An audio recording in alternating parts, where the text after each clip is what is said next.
Yakobus pasal 2, jangan memandang muka. Saudara-saudaraku, sebagai orang yang beriman kepada Yesus Kristus, Tuhan kita yang mulia, janganlah iman itu kamu amalkan dengan memandang muka.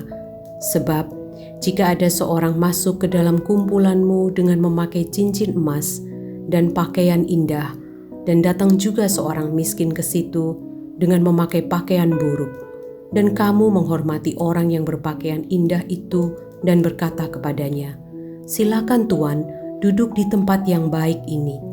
Sedang kepada orang yang miskin itu kamu berkata, "Berdirilah di sana," atau "Duduklah di lantai ini dekat tumpuan kakiku."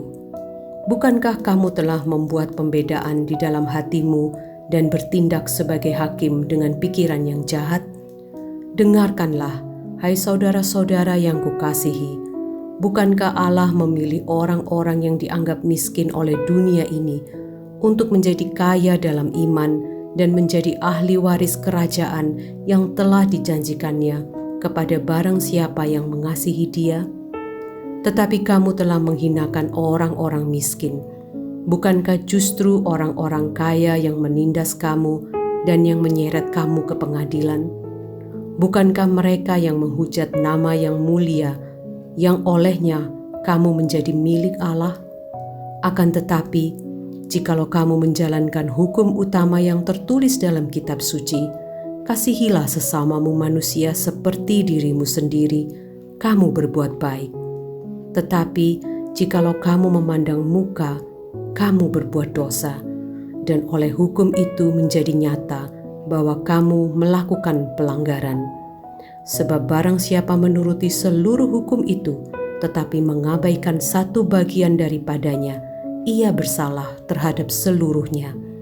Sebab ia yang mengatakan, "Jangan berzinah," ia mengatakan juga, "Jangan membunuh."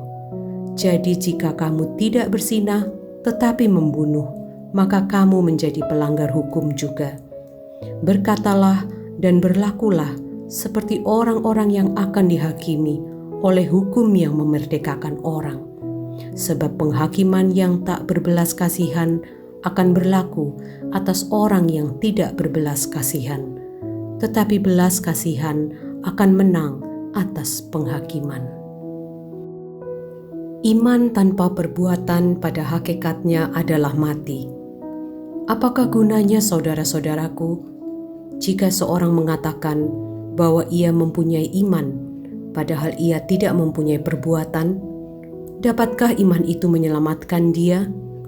Jika seorang saudara atau saudari tidak mempunyai pakaian dan kekurangan makanan sehari-hari, dan seorang dari antara kamu berkata, "Selamat jalan, kenakanlah kain panas dan makanlah sampai kenyang," tetapi ia tidak memberikan kepadanya apa yang perlu bagi tubuhnya, apakah gunanya itu? Demikian juga halnya dengan iman. Jika iman itu tidak disertai perbuatan, maka iman itu pada hakikatnya adalah mati. Tetapi mungkin ada orang berkata, "Padamu ada iman dan padaku ada perbuatan." Aku akan menjawab dia, "Tunjukkanlah kepadaku imanmu itu tanpa perbuatan, dan aku akan menunjukkan kepadamu imanku dari perbuatan-perbuatanku." Engkau percaya bahwa hanya ada satu Allah saja? Itu baik. Tetapi setan-setan pun juga percaya akan hal itu dan mereka gemetar. Hai manusia yang bebal, maukah engkau mengakui sekarang bahwa iman tanpa perbuatan adalah iman yang kosong? Bukankah Abraham bapa kita dibenarkan karena perbuatan-perbuatannya ketika ia mempersembahkan Ishak anaknya di atas mezbah? Kamu lihat bahwa iman bekerja sama dengan perbuatan-perbuatan, dan oleh perbuatan-perbuatan itu iman menjadi sempurna.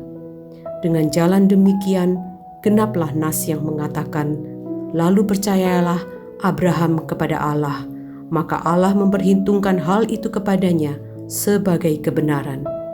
Karena itu Abraham disebut sahabat Allah. Jadi kamu lihat bahwa manusia dibenarkan karena perbuatan-perbuatannya dan bukan hanya karena iman.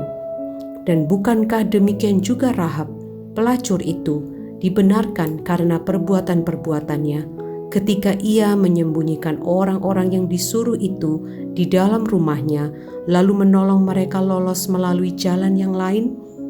Sebab seperti tubuh tanpa roh adalah mati, demikian jugalah iman tanpa perbuatan-perbuatan adalah mati.